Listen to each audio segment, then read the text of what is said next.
Hello everyone, I'm Christopher Knightley. I'll be your speaker today on TED Talk. Our TED Talk today is going to be about our city, the city of Orlando, and we've got some things to say about it. Our city has some problems, and we, you, me, all of us, the citizens, the constituents, we have the solutions. Obviously, as I said, our topic is going to be about Orlando, the city we live in, at least the city I live in. Hopefully, if you're watching this pertains to you. Now, what are the problems? There's a huge homelessness issue, not that, it's bad that there are homeless people, but, or homeless people are bad, but the fact that there is an abundance of homelessness in our local area means there are issues we're not focusing on. Transportation affects everyone. We have to get to our jobs, we have to get places. Transportation is important.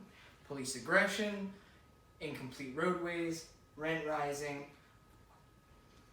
There's a bunch of problems that if you live in Orlando, I'm sure you've experienced. As someone who's lived here for 2 years now, I've experienced each single one of these issues listed on here.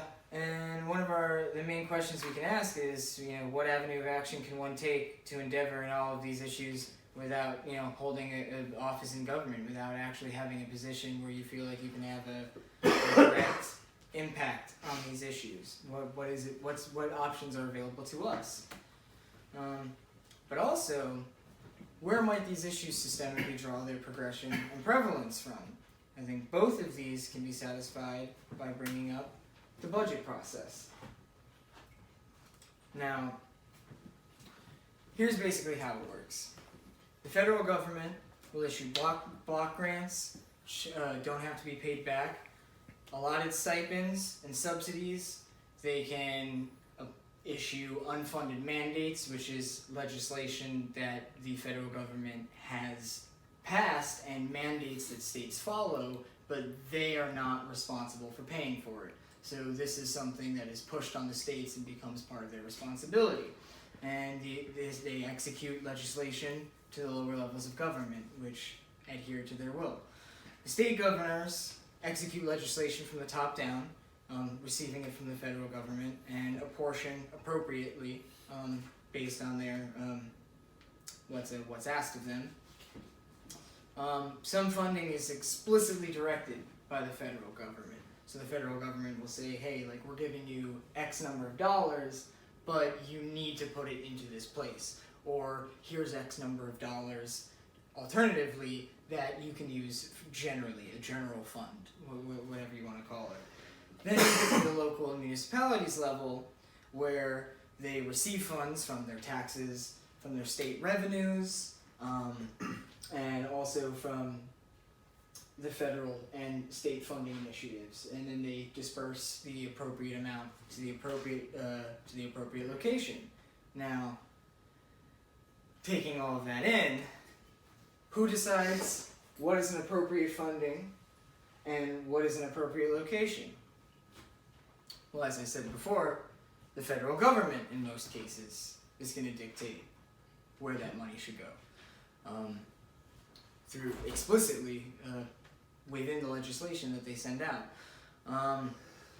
In other situations, states address their own needs with their own funding, but who lets the states and the federal government know what exactly is needed and where funding is necessary?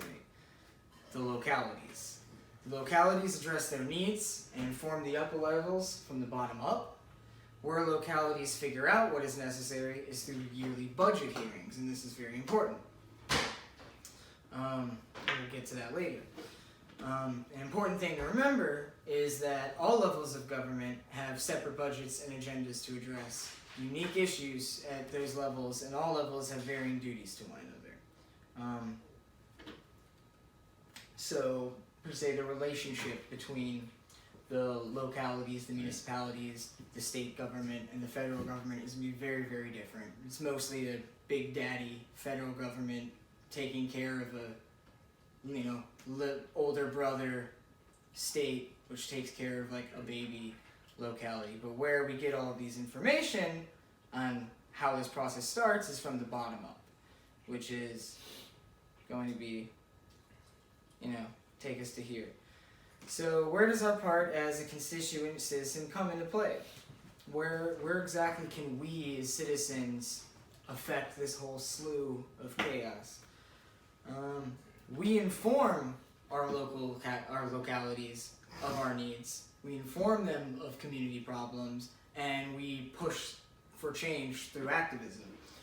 The budget for most government operations revolves around what is called a fiscal year, and the fiscal year is like an arbitrary sort of division of time so that the years in which corporations, which cities are technically corporations, the way that they would start their spending for the year isn't going to coincide with the calendar year. So that way a lot of the spikes or plummets in profits around the legitimate new year won't affect the fiscal year. And this is usually between October 31st and September 1st. And therefore, most budget hearings in government offices will most likely always happen in September. And the cool thing, kind of an essential component of democracy, is that citizens can sign up and speak at these budget hearings that I was mentioning, where those needs can be addressed directly and where something can be attempted to take place that can facilitate the funding for those problems that the community feels need to be addressed.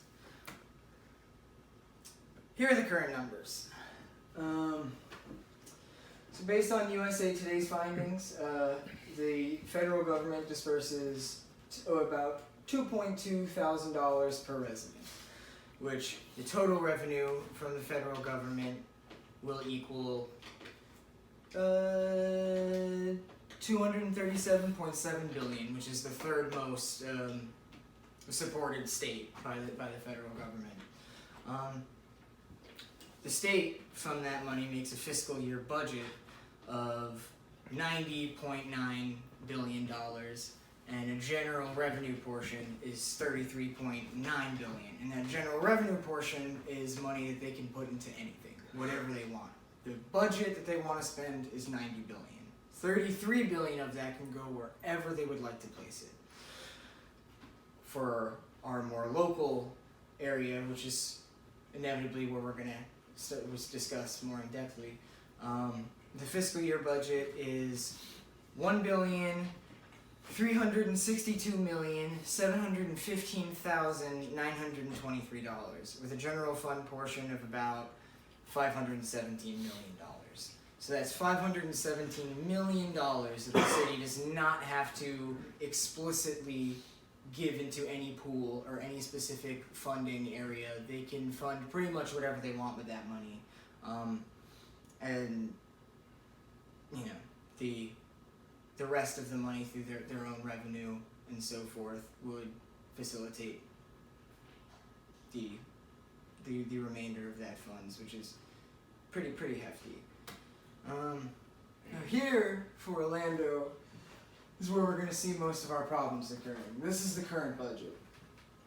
For economic development, we have $132 million going into it. 16 million of these was a general fund. This money could have gone anywhere, and again, that amount was 517 million. So out of the 517, we put 16 into economic development, paid for the rest with our own revenue. Parks and Recreation, 46 million. There's a difference between these two because we put 37 million of the money that we could apportion anywhere into it, and then added a measly 9 million of our own funds into it, whereas in economic development, you can see we put almost 120 million or more into of our own funds into that portion. And then I have the fire department, here's where you kind of see a similar thing with Parks and Recreation, but the numbers skyrocketed.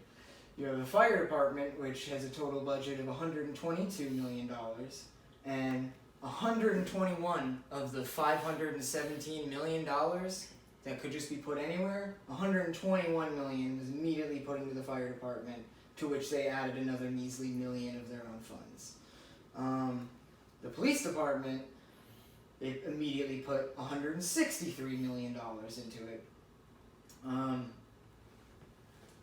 From the general fund, money that could have been apportioned anywhere, like education, and they've decided to put it into the police department, and then adding 20 million to 25 million more of their revenue, their own personal revenue and savings, into that department. Which, as we go on to the next things, those numbers will seem kind of egregious. For Orlando venues, they put $37 million. Doesn't really talk about the general fund or not, or whether it is all general fund, or there isn't a lot of clarity on the Orlando government website, on the budget document itself.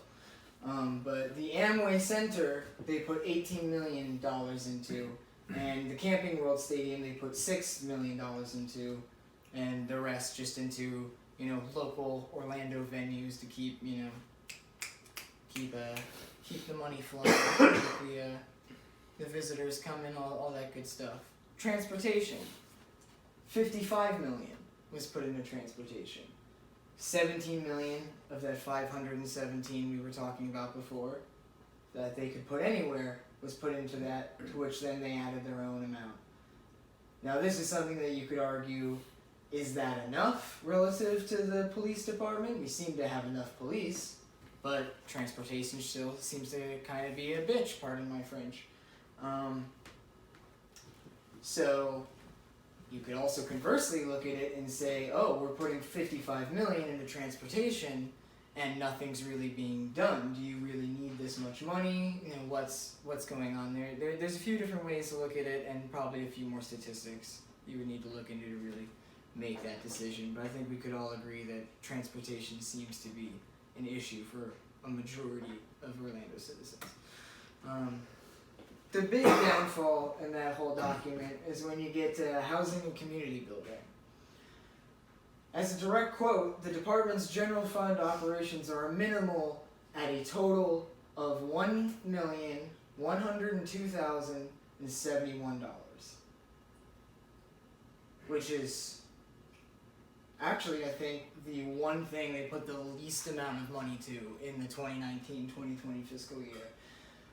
However, the city will receive a grant, meaning money that they did not receive through revenue, a gifted amount of money, an allotted amount of money that they do not have to pay back, of $7 million, a little over $7 million, from the U.S. Department of Housing and Development.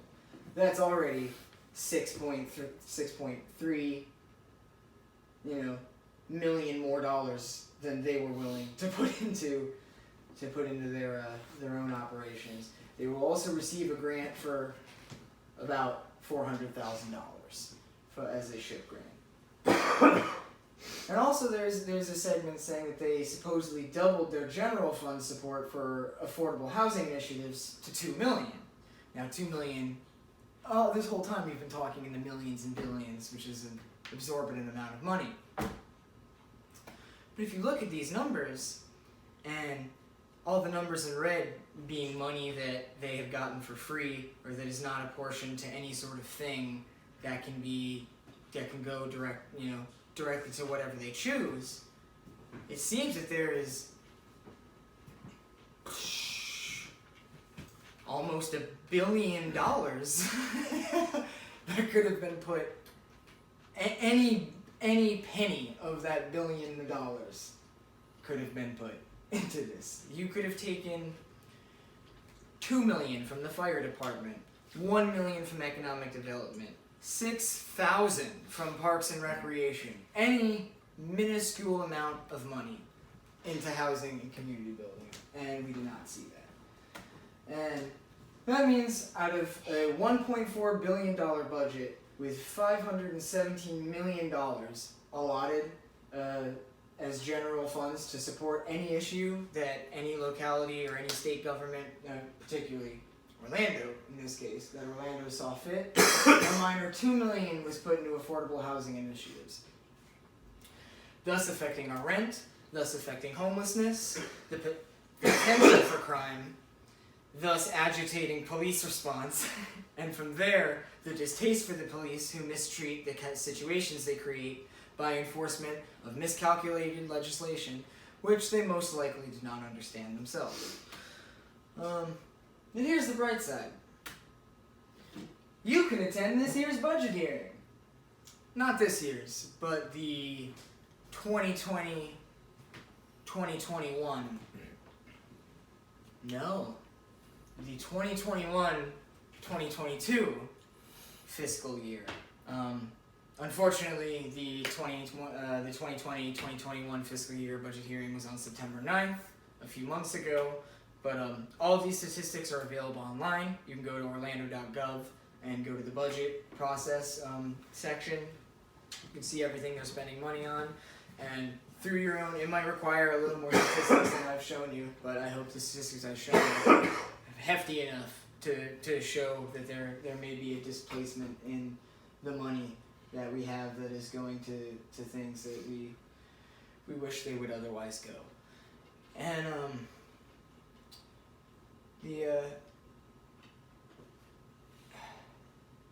that's basically it. Go to these budget hearings. Absolutely annoy the piss out of these bureaucrats. Look at your local issues. Look at the budget. All like again, as I said, all of these statistics are available online. If there's any issue you could even think, I wonder if this is a problem. You can probably find that out just by looking at what we're doing about it.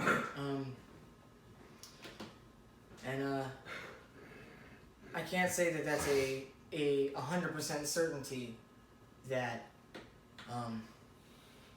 it will enact immediate change. However, there is possibility for the only way change can happen is through local action. Hopefully local action can change a community, which can change a local system, which maybe can change a super system. And then if we have a country of super systems, what the fuck is the federal government gonna do? Anyway, have a good night and good luck.